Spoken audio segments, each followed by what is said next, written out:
Hello friends, study tips with Sanjay में आपका स्वागत है। इससे पहले बिहार स्पेशल करंट अफेयर्स के लिए मैं 2 वीडियो अपलोड कर चुका हूं और ये तीसरा वीडियो है जिसमें 2021 में बिहार में जो भी घटनाएं हुई हैं, जो भी महत्वपूर्ण तथ्य हैं, उसको मैं देने की कोशिश कर रहा हूं। और आप जानते हैं, जैसा कि आप सबको पता चल चुका होगा, जो CDPO का एग्जाम था वो 6 फरवरी को होने वाला था, लेकिन BPSC की मीटिंग हुई है जिसमें यह डिसाइड किया गया है कि यह परीक्षा अब 6 फरवरी को नहीं होगी। हालांकि इसकी आधिकारिक सूचना तो नहीं आई है, लेकिन बहुत जल्द इसकी सूचना भी आ जाएगी। और जहां तक 67वीं BPSC PT की बात है तो वह तो पहले ही पोस्टपोन हो चुका है और मार्च में उसकी होने की उम्मीद है।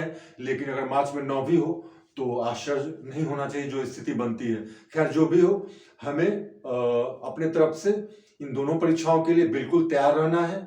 और इस संदर्भ में मैं इस बिहार स्पेशल करंट अफेयर्स 2021 के लिए यह तीसरा वीडियो बना रहा हूं।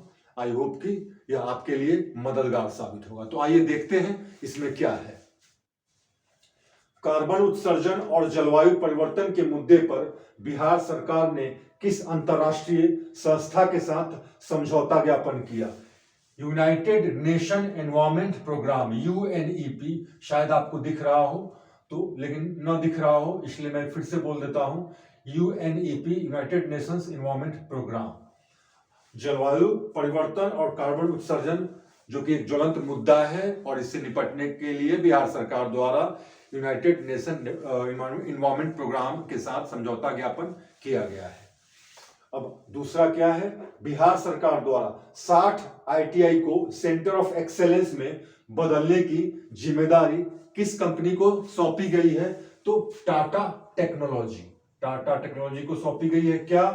60 ITI को सेंटर ऑफ एक्सेलेंस में कन्वर्ट करने की। फिर देखते हैं क्या है। बिहार के किस शहर में स्पोर्ट्स यूनिवर्सिटी प्रस्तावित है? बिहार के किस शहर में स्पोर्ट्स यूनिवर्सिटी प्रस्तावित है? तो यह प्रस्तावित है राजगीर शहर में। याद रखना है। बिहार के किस परंपरागत खिलौने को इंडिया टॉय फेयर में प्रदर्शित किया गया? इंडिया टॉय फेयर में बिहार के किस खिलौने को प्रदर्शित किया गया? तो कन्या पुत्री खिलौना। आप जानते हैं बिहार के किसी भी एग्जाम में बिहार के कल्चर से भी कुछ प्रश्न रहते हैं, 1-2, तो आपको इसको इग्नोर नहीं करना होगा, ध्यान रखना है। इंडिया टॉय फेयर में कन्या पुत्री नामक खिलौने को प्रदर्शित किया गया। अब देखते हैं आगे क्या है। बिहार के 109वां स्थापना दिवस बिहार का क्या है? आप सबको याद है, 22 मार्च 1912। तो 1912 से 2021 तक 109वां स्थापना दिवस की क्या थीम रखी गई है? थीम रखी गई है जल जीवन हरियाली। याद रखना है, यह बहुत चर्चित योजना भी है और काफी चर्चा में रहता भी है, तो आई होप कि आपको याद होगा। और आगे देखते हैं क्या है।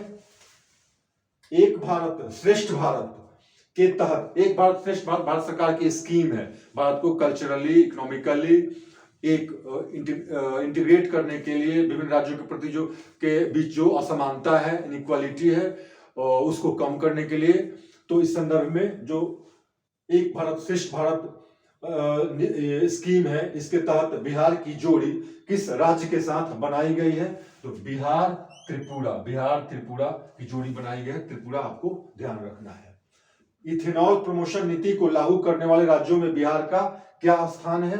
बिहार का स्थान प्रथम है। कहने का मतलब बिहार वो प्रथम राज्य है जहां पे इथेनॉल प्रमोशन नीति को लागू किया गया है। इथेनॉल आप जानते होंगे, केमिस्ट्री पढ़ ही रहे होंगे, C2H5OH, इथाइल अल्कोहल भी बोलते हैं इसको।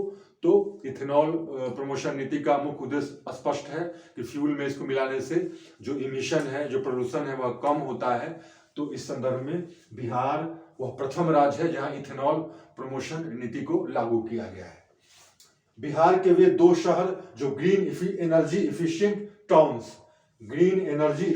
टाउन्स बनेंगे, वो कौन से 2 शहर हैं? वो 2 शहर हैं राजगीर और बोध गया। इंडिया इनोवेशन इंडेक्स 2020 में बिहार को कौन सा स्थान प्राप्त हुआ है? इंडिया इनोवेशन इंडेक्स में बिहार को कौन सा स्थान मिला? तो 17वां रैंक इंडिया को बड़े राज्यों में मिला है। अब आगे देखिए क्या है, बिहार का दूसरा चिड़ियाघर कहाँ प्रस्तावित है। बिहार का सेकेंड जू कहाँ प्रस्तावित है, तो अररिया जिला में फॉरबिसगंज में यह प्रस्तावित है। फॉरबिसगंज छोटा सा शहर है अररिया जिले में, जहां पे बिहार का दूसरा जू प्रस्तावित है। तो इस तरह से बिहार स्पेशल करंट अफेयर्स के ये फैक्ट्स थे, और बिहार से संबंधित 2021 में जो भी महत्वपूर्ण घटनाएं हुई हैं उनको मैं फिर वीडियो के माध्यम से आपके समक्ष लाता रहूंगा, ताकि आगामी परीक्षाओं में आपके लिए यह मददगार साबित हो। और आपसे एक गुजारिश भी है कि अगर आपको यह वीडियो अच्छा लगता है तो आप इसे लाइक करें और सब्सक्राइब करें, और अगर इसमें कोई खामी नजर आती है तो काइंडली आप कमेंट सेक्शन में बतलाएं, ताकि मैं इंप्रूव कर सकूं, ताकि आपको और बेहतर मटेरियल दे सकूं। इसी के साथ धन्यवाद।